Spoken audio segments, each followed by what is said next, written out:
员的演技到底能恐怖到什么程度？如果没有他，这部剧根本上映不了。因为某演员的不当言论，郑朝山这角色只能临时换人，而新演员竟在绿幕下全程无实物表演，甚至还能跟其他演员隔空互动。要不是光线问题，你都看不出饰演郑朝山的演员是后期抠图替换的。而接下来的剧情里，他要给咱们上演一场把人性、亲情、信仰和阴谋搅在一起的终极对决。画面里，他平静站在宴会中心，此刻他的身份尊贵得很，不仅是救死扶伤的医学博士，还是北平青年民主促进会总干事。可没人知道，他还有个隐藏身份，国民党潜伏在北平的顶级特务。可自从北平解放后，他策划的无数场阴谋全被解放战士识破了。当得知妻子怀孕那一刻，他心里的魔鬼怕了。他计划带着妻子和未出世的孩子逃离这血腥泥潭，去广州做个真正的医生，做个靠谱的丈夫和父亲。可他的救赎之路从一开始就被背后的组织判了死刑，他的上级魏强早就把他的心思摸透了。就在郑朝山准备动身去码头时，等来的不是自由船票，而是最恶毒的死亡命令。他最心爱的妻子被绑架了。着地在你手上。明天下午六国饭店，公重要领导人要和民主人士开茶话会。你是青年民主促进会的总干事，该收到邀请函了吧？你想怎么样？会有人告诉你炸弹放在那儿，到时候你把炸弹绑在身上，明天下午5点整引爆炸弹，否则只能给你老婆孩子收拾了。魏强轻描淡写的话语就像一把淬了毒的匕首，一下刺穿了他所有对未来的幻想。为了家人，这个渴望光明的魔鬼只能重新戴上枷锁，把30斤烈性炸药捆在身上，心甘情愿变成了人间死神。就在郑朝山紧攥着引爆器等待最后宣判之际，一个他最不想见的人却突然出现。来人正是他亲弟弟，负责这次宴会安保的郑朝阳。一开始郑朝阳还热情地跟兄长打招呼，见他满头大汗，还体贴地上手帕。可就在他转身要走的瞬间，敏锐直觉让他猛然回头，哥哥的眼神、僵硬的坐姿、不自然的表情，处处都透着诡异。他刚想上去询问，就被哥哥出声阻止。等他视线落到哥哥手里的按钮时，瞳孔瞬间放大。这时候俩人都没敢有过激举动，只是互相劝说。哥哥让弟弟赶紧走，弟弟劝哥哥回头，可偏偏这时候门口突然传来迎接首长的欢迎声。把你弟弟一块炸死，咱俩一块见爹妈。我再说一遍，走开。我可以走，你能不能先告诉我为什么？这地怀孕了，在他们手里。在哪儿？在谁手里？你告诉我，我去救。5点钟，你飞过去啊。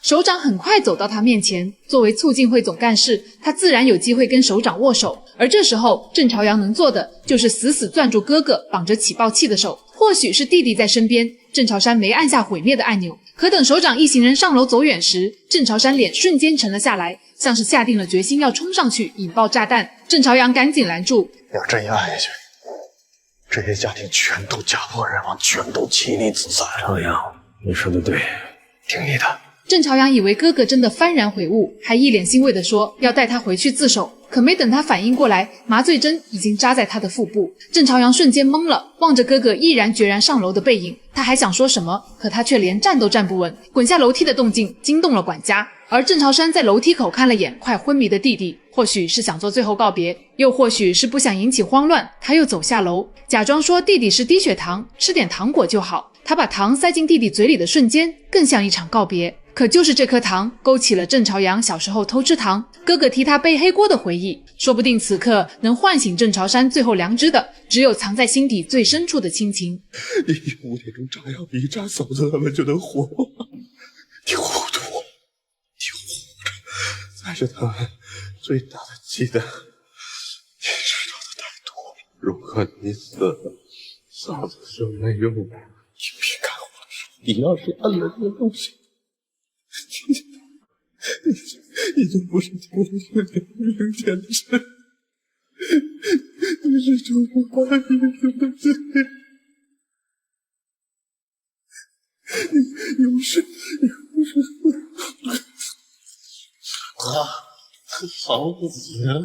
郑朝山没法反驳弟弟的话，他太清楚组织那群人的手段了。按下按钮，弟弟必死，这里的无辜者也必死。可妻儿能不能活，根本就是个虚无缥缈的希望。如果这真是个必死的局，自己拉着弟弟和满屋子无辜人陪葬，又有什么意义？最终他选择放弃，不是他突然变成了圣人，而是在那个瞬间保护弟弟的本能压过了被绝望驱使的魔鬼。而事实的确如他所料，当他放弃任务喊出妻子名字时，在油菜花田等待的妻子已经被魏强一枪命中心脏。在审讯室里的郑朝山得知妻儿遇害的噩耗时，整个人彻底万念俱灰，支撑他活下去的不再是求生的欲望，而是复仇的烈焰。他决定戴罪立功，要亲手抓住魏强，还有魏强背后那个更神秘的幕后大老板候鸟。这一次兄弟俩联手布下了一张能把特务一网打尽的巨网。很快郑朝山直接找到魏强，先发制人的质问：为什么没响？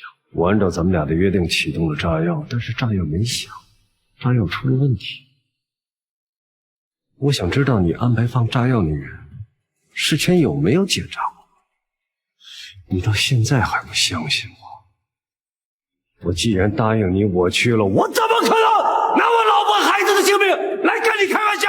这股气势一下镇住了魏强这只老狐狸。或许魏强也知道自己手底下没几个办事靠谱的，不然也不会输得这么惨。重新获取信任后，郑朝山开始执行计划。他假意给魏强出主意，眼下人手不够，可袭击中央首长的计划又刻不容缓，不如把各个区的重要特务负责人集中起来，组一支敢死队，不惜一切代价也要发动袭击。魏强一听觉得有理，立刻着手安排，却没料到郑朝山早悄悄把特务名单传给了警局。等到所有人准备开会时，郑朝山故意在会上说些至关重要的废话，就是为了给弟弟争取时间。可魏强好像嗅到了阴谋的味道，借口上厕所想翻墙逃跑，结果正好撞上前来围捕的战士。这时候他哪还顾得上那些弟兄，满脑子就想着自己跑。而突如其来的袭击让所有潜伏的特务都无处可逃，就连漏网的魏强最后也被郑朝山堵在了藏身处。原本郑朝山是想亲手为妻子报仇，可看到失魂落魄的魏强，他突然改了主意。我不杀你，消灭你的肉体太简单了，我要你接受公审，做阶下囚，要进监狱，要你在高墙里耗尽你的一辈子。从魏强的表情就能看出来，郑朝山这决定比杀了他还诛心。只有让魏强活着，才能看着自己所有的信仰、尊严和体面被一点点碾碎成粉末。不过眼下还有条更大的漏网之鱼，那个神秘的候鸟。经过对特务的轮番审讯，郑朝阳只得到一个线索，一把神秘的钥匙。而候鸟一直都是通过书信单方面联系潜伏的特务。为了查清对方底细，郑朝阳从邮局一步步调查，最终得知对方可能在上海。为了引蛇出洞，郑朝山主动请缨，带着钥匙坐上了开往上海的火车。没想到查票的时候，列车员看到他的身份信息，直接从口袋里掏出了钥匙的另一半。郑朝山心里巨震，万万没想到目标会以这种方式出现。这是您的返程车票，是你下一步任务。凤凰，我没想到你是如此的平凡。候鸟，路很长，回头我再慢慢跟你说。可更意外的还在后面。当候鸟继续检查下一位乘客时，出现在他面前的正是他的弟弟郑朝阳。到这里也就大结局了。光荣时代的大结局没停留在正义战胜邪恶的简单层面，而是用一个特别有开放性和象征意义的结尾，把故事利益拔高到了新层次。郑朝山从一个渴望救赎的魔鬼，最终完成了对自我和信仰的重塑，而郑朝阳始终代表着那份坚定的永不磨灭的光荣。豆瓣上有网友这么评论：最好的结局不是结束，而是新的开始。这趟列车载着的是兄弟二人共同的使命，也载着那个时代所有无名英雄的缩影。结局画面的火车驶过落日余晖，就像那段峥嵘岁月，虽然已经远去，但英雄们的故事和精神会永远在路上被我们记住。